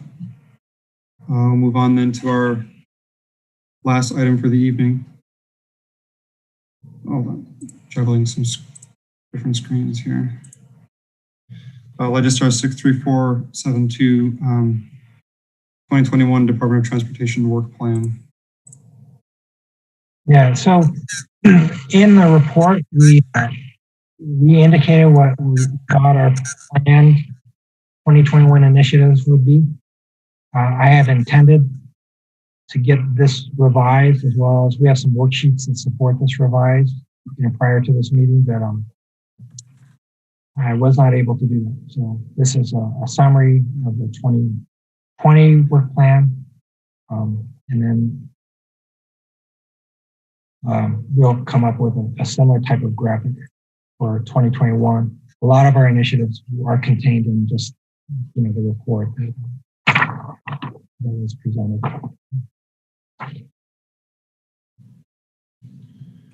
All right, thanks, Tom. So we'll probably be seeing more on that in the future. Any questions at all for Tom for now? All right, that was the last item for the evening. Our next scheduled meeting is on February 1st. We had tossed around the idea of having a January 18th meeting. I think that's a holiday. So I think our next meeting will be February 1st. Anything from anyone before we go for the evening? All right, not seeing any hands, so I'll entertain the motions to adjourn.